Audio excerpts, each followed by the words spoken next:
Hey everybody, and welcome back to Rugby Wrap-Up and this week's What Are the Odds? Your Major League Rugby sports betting show starring WWE legend and Fox Business analyst John Bradshaw Layfield, his gambling guru, the best sports bettor ever, the Philly Godfather, and our gift of rugby, Gift Egbelu of the Gift Time Rugby Network, host of the Grow Rugby Show and director of the HBCU Rugby Classic.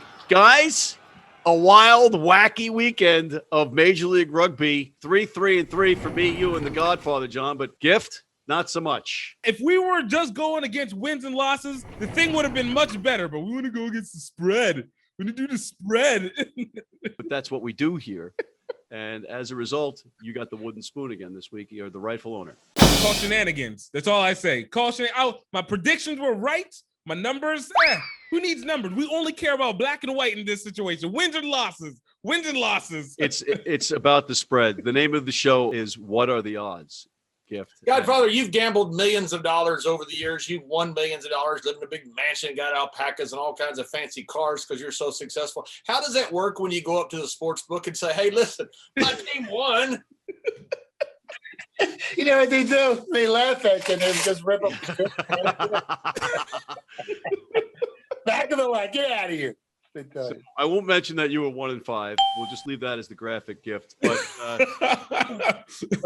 Matt, I had a feeling last week. I even said you got to fade the gifter this week. He was just smoking hot, and I don't know if he was smoking or not, but last week he definitely wasn't smoking. You know better than anybody. It's hard to keep up that pace, but. The boomerang. Yeah. That's the switch up. We went from the sword to the boomerang. It threw off the whole thing. The boomerang. Gift was hot, and it came right back to him. The gold mine didn't work anymore. The NOLA voodoo stopped with the boomerang. Yeah, NOLA won, but it's not what we do. They got to cover the spread, and the spread was 4. NOLA did not cover that, and you said that NOLA was going to run Rickshaw over Houston. Yeah. I didn't realize that this whole week was supposed to be a weekend of Bizarro World, where the rivalry games wanted to actually be rivalries, and winners wanted to become losers, and losers suddenly wanted to rise to the occasion. It was a Mother's Day dimension. I forgot to take that into consideration. It ended up that way, where spreads were not taken into consideration. I think a few mother effers were thrown around on Mother's Day after some of these results. And Godfather, we witnessed John right on this very show go Benedict Arnold on the state of Texas. I was actually a little too nice calling John Benedict Arnold, because Benedict Arnold was actually a hero during the Revolutionary War, and later he became a traitor. So those words were kind of too nice for John, what John did last week. But I'm not going to say nothing else about the subject. Yeah, John, do you want to say anything? No. Okay, good. I want to just address it just because I'm not into conspiracy theories, and I'm not trying to make excuses. But about 185 years on the astrological cycle, Pluto gets in Uranus. And it happened last time with the Alamo in Texas, and we lost. And that's what happened this time. It's the 185-year-old Texas curse is what it is. Whatever gets in Uranus doesn't matter to me. It's just picking the matches. So let's keep it clean. This is a family show, John. What am I, Neil deGrasse Tyson? And that was a yes. Godfather, right out of the gate, we saw that these two were in cahoots. We knew it was go the other way. And, I heard Elon Musk has a rocket going to Uranus or something in the near future. I'm not sure. We're going to sponsor on the side of it. Wonder if they take Dogecoin for a rocket to Uranus. John, you had a shot at redemption with Austin and New England, and you were wrong about both your Texas teams. Look, I'm not going to make excuses. Best thing else is this a little story, okay? I'm in East Texas, and I've got this neighbor down here. He's named Jed. He's a real poor East Texas man. Could barely keep his family fed. One day he got a gun, and he was shooting at a possum because he was hungry. But he missed that food, and up through the ground came some bubbling crude. Oil, black gold, Texas tea. Now, Texas is known for being part of theme songs for funny sitcoms with floppy-haired uncles with hot daughters. It's got 2 names, but it's also known for the Texas curse. And the Texas curse, which I explained a second ago with Neil deGrasse Tyson, is the reason this happened. Last time it happened was the Alamo. That explains it perfectly. Thank you for that, Jethro. Seriously, all joking aside, I don't want to waste it. I buried the Texas first. Okay, I went out in the yard. I performed like a ritual. Now, you Yankees up north don't know about that. Gift and I do, being good Southern boys, buried that curse. It's like voodoo. So this week it's back to normal. Please, somebody call the authorities. I think his neighbor has gone missing as well. His name is Jed. If you're down in that neck of the woods, stay away from John's house. We've seen swords. We've seen shovels. The next thing is duct tape in a Chevy van asking you if you want to go for a ride. I need to get my neighbor back. I'll throw my boomerang. I would throw it to Matt, but it's like telling any joke. It's over his head. He wouldn't get it.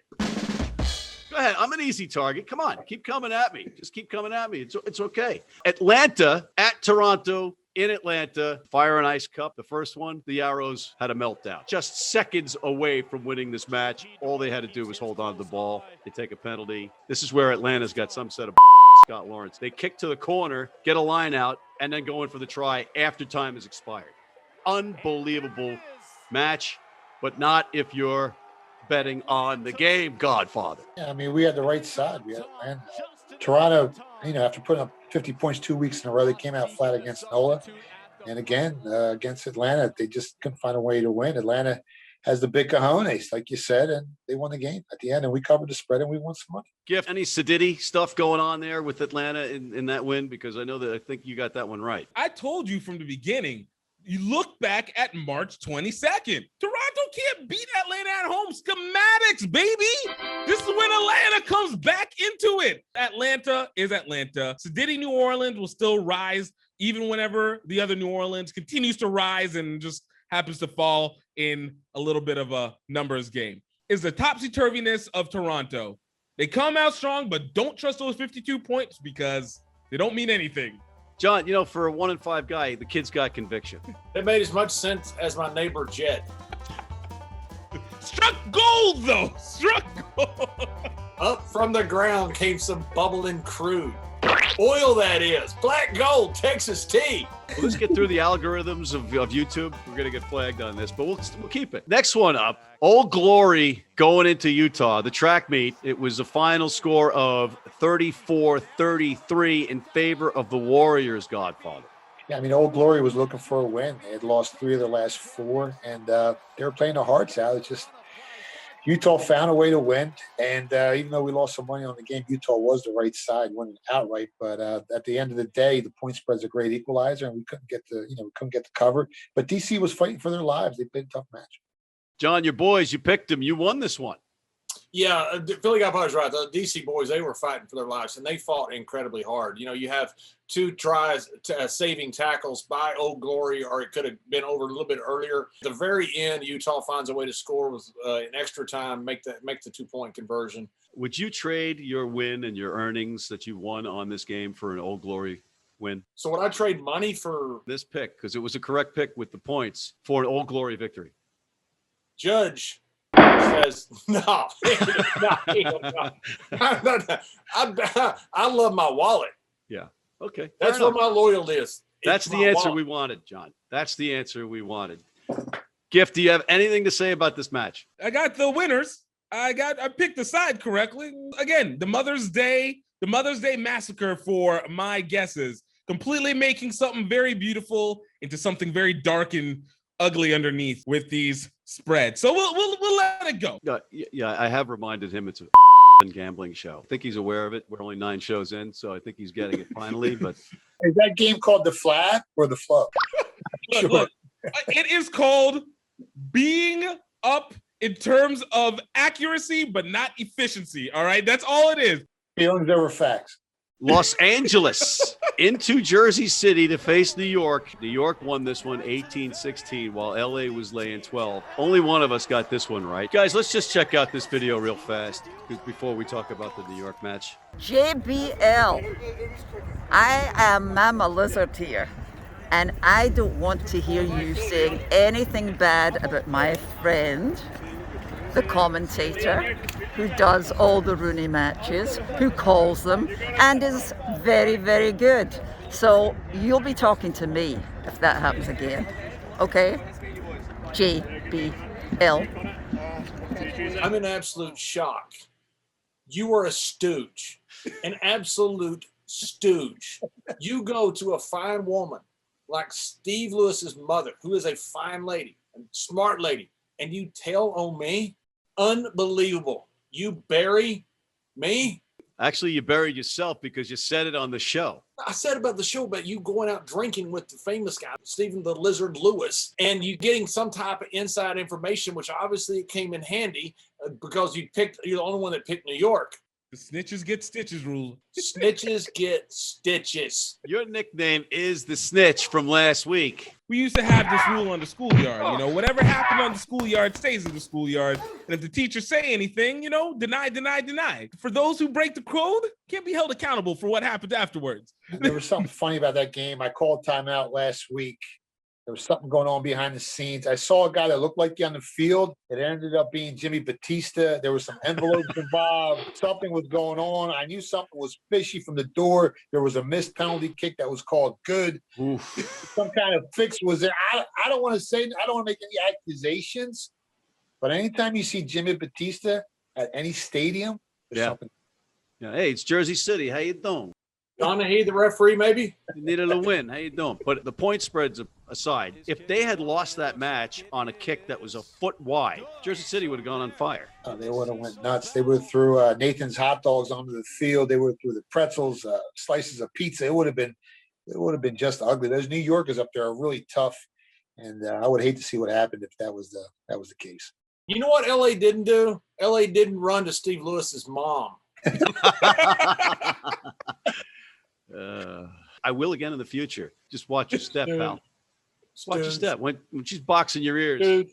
Stooge. How the big tough wrestler is. Stooge. Gift, let's get back to something normal. One of your quotes about the Seattle-San Diego match was, the Legion are back on the road where they are supposed to be, and they will win. Once again, San Diego takes a moment, you give them a chance, and they just throw it away. This was their game to have, even against Seattle, in their home, not even a full stadium, not even the full crowd.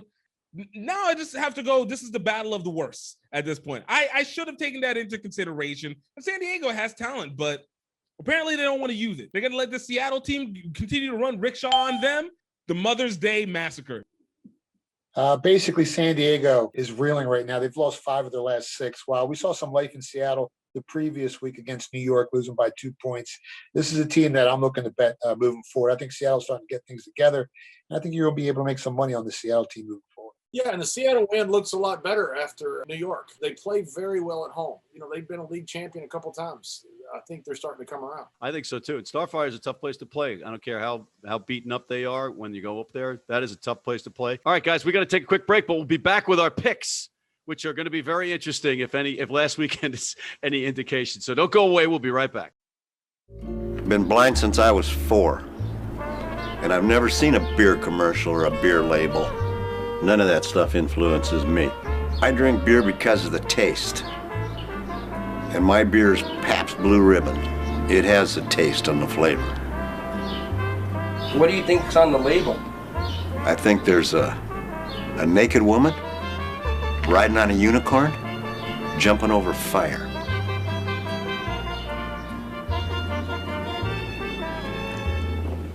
Oh, that's good beer.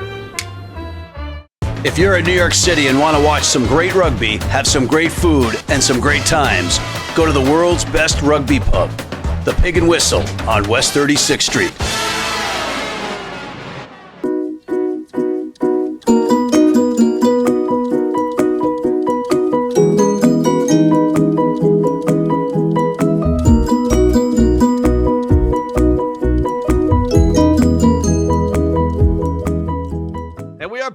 With Gift Egbelu, the Yogi Berra of rugby, Mr. John Bradshaw Layfield, the WWE Hall of Famer, and the best sports bettor ever in the Philly Godfather. Toronto, a team that we can't figure, going to play a team that we can't figure in Houston in their great stadium. Houston -3. John, here's a shot at redemption for you in Texas. Oh, yeah, this is all about the Texas curse being gone. You know, as I said, I have buried the Texas curse. And you look at what happened last time there was a curse, 1836 March. Put it down in your calendar. It was the Alamo. And you know what happened right after that? The next battle, the Battle of San Jacinto, they won it and they captured Santa Anna, the general of the foreign country. The foreign countries don't do well after Texas curses have been buried. Look at the Alamo. Very simple, okay? This is historic. Toronto has no chance coming in to play Houston this week. I don't care if it's 1,000,000 points. You're anti-Toronto. You're anti-Canadian. That's what I read. No, I'm into not that. anti-Canadian. You just don't like anybody I'm not. Canadian. He doesn't like Canadians. He doesn't like No, Canadians. it has nothing. It's just, this is historic. Gift? These two teams have nothing for each other. And as a result, whenever there's no teams, you can only go off of one thing when it comes to the bipolar teams. Who's got the most solid foundation? This is going to be one of those close games, probably another 22-19 kind of game. So Toronto will get the points. Houston for the win. Going back to what Layfield said, I don't want to. Man, I gotta let it out. Layfield actually told me he hates Canadian bacon, so that might be his bias on this one. But you got two teams here that have lost a combined 5 games in a row. I mean, Toronto's lost 2 in a row. Houston's lost 3 in a row. But the way Houston has lost, it looks like they're playing some better football. They were in that game against LA. They were in both their previous games, and now they're at home. I think they end up with the victory here. I'll lay the 3 points with Houston, and I do like Canadian bacon. Full disclosure, I'll be calling this game, John, so you might want to tune out. Ooh. Yeah, Ooh. I'll be Talk down about in a Texas curse. I'll be down in Texas. I'll be topless in the booth just to try to get some kind of attention. All my nightmares.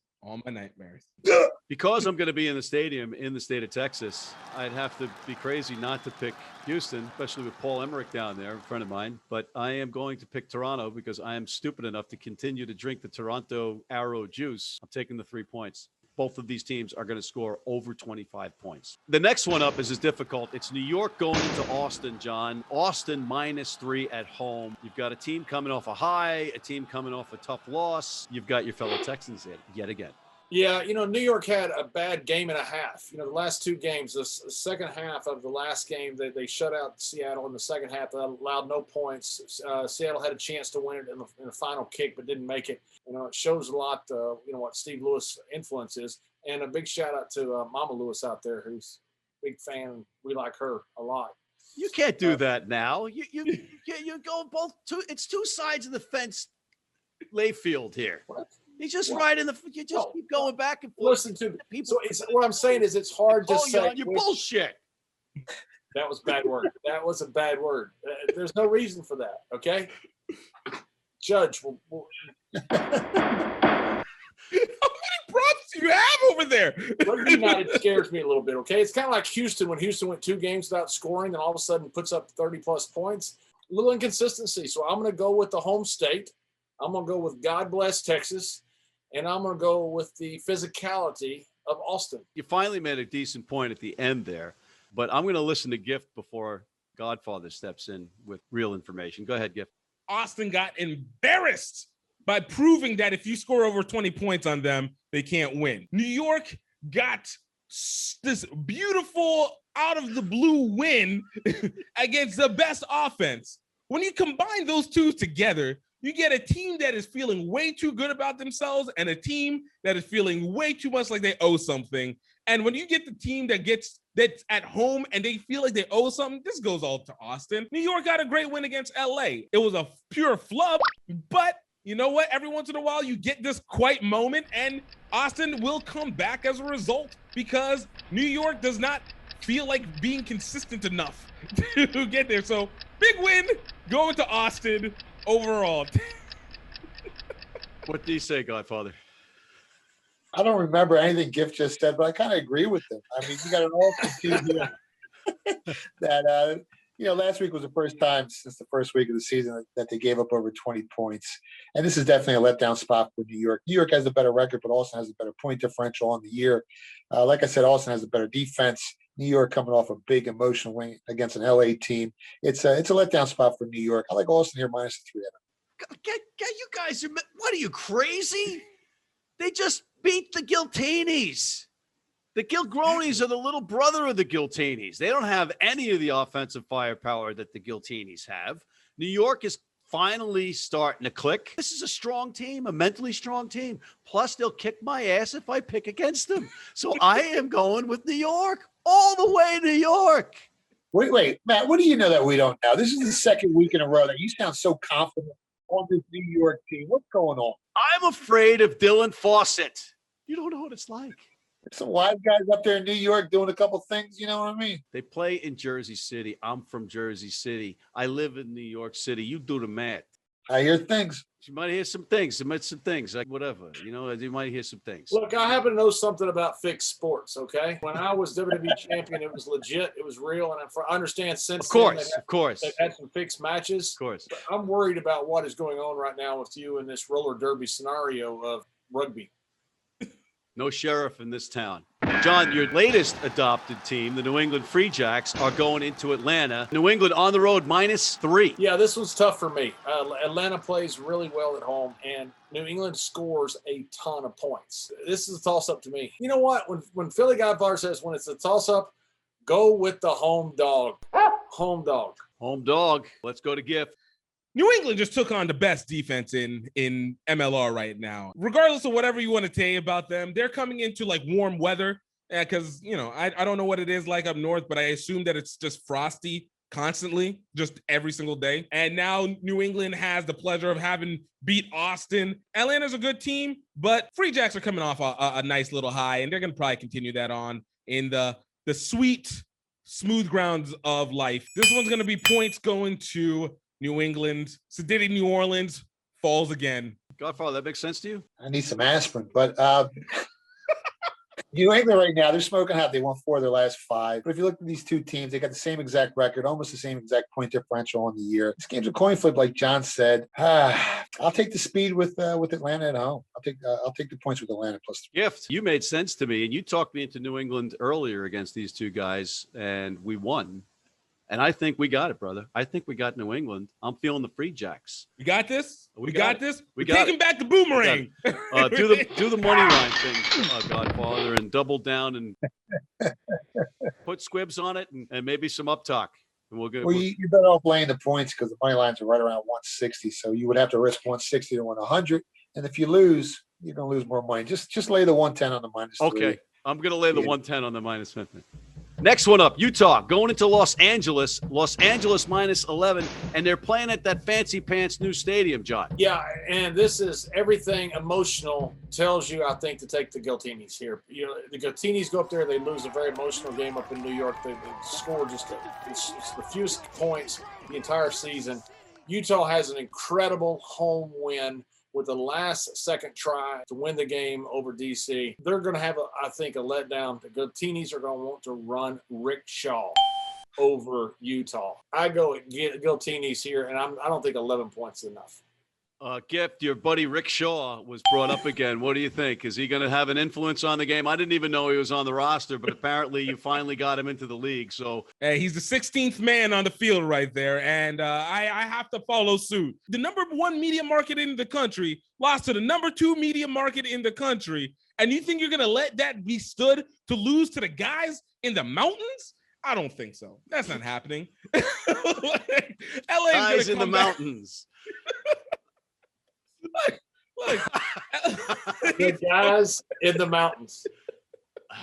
We call it what guys it is. in the mountains. Jeremiah Johnson and the Utah Warriors going into Los Angeles. It's a lot of points, Godfather, and who knows? Was this the blow that knocked the Giltinis off their high horse? I mean, I usually like taking underdogs, and Utah, even though their record's 4-3, if you look at their losses, they've lost by an average of 3 points or less. You know, all 3 of their losses on the year. So they've played some really tough games. Their record could be a little better than it indicates.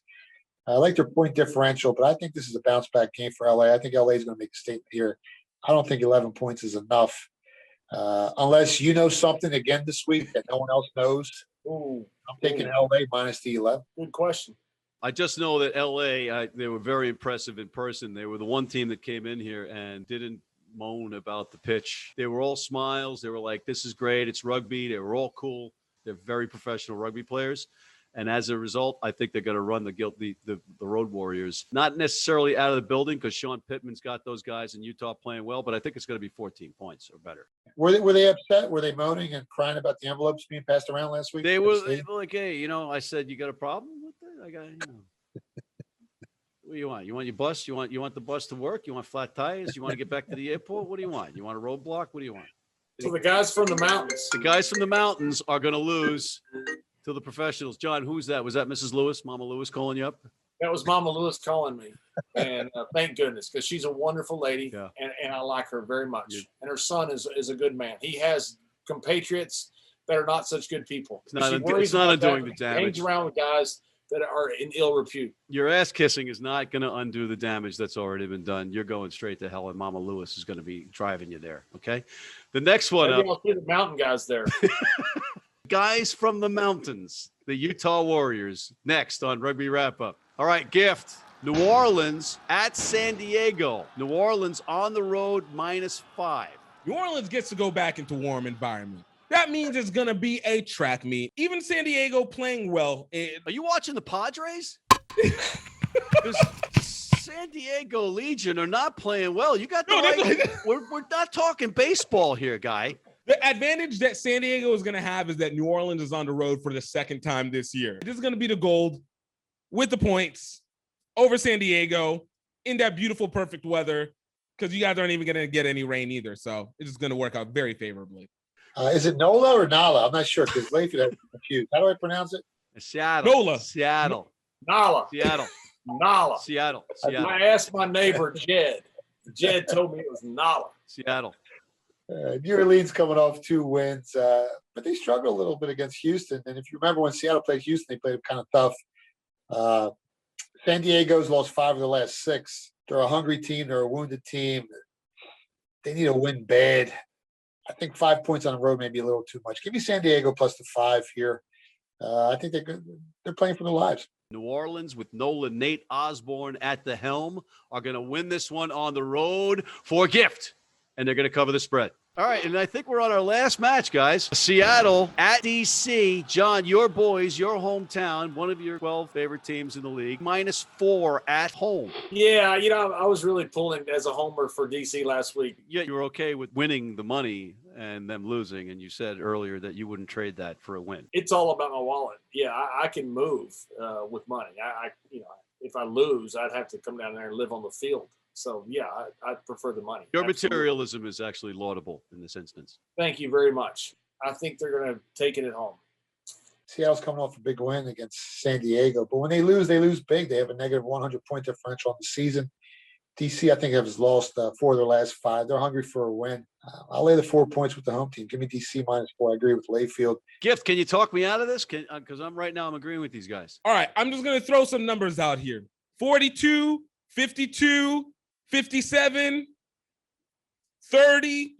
This is all Seattle on the road, all right? Seattle's been doing great at home. It's nice. It's nice to be able to regenerate and win literally 1 game at home. 1. Seattle goes back on the road. Old Glory is not going to allow another West Coast team take them at home. At home? Seriously? And I expect this to be a 15-point win in this one as well, too. Okay. All right. You know what? I'm going to go with DC because my 1998 Crown Victoria is on its last legs, and I need a car from Paul Sheehy Motorworks. So I think I'm going to go with DC at home with some home cooking. And John Bradshaw Layfield, finally, nothing. Absolutely nothing. You still have that car that you still have that? What do you mean? I was in that car a few years ago with you and Steve Lewis. Why would I get rid of that car? You don't know anything. That's something Jed would drive. My neighbor. Godfather. I'm starting to get into this rugby big time. I didn't realize how enjoyable it is, and I just can't get enough of it. Man, I'm watching all the games this week. Can't wait. Great. Tune into the Houston-Toronto match where yours truly will be topless with Grant Cole in the booth. For your career. On that note, gentlemen, I want to thank you for coming on. Mr. John Bradshaw Layfield, the WWE Hall of Famer and King of Brown Nosers, and the Yogi Berra of Rugby, Gift of the Gift Time Rugby Network.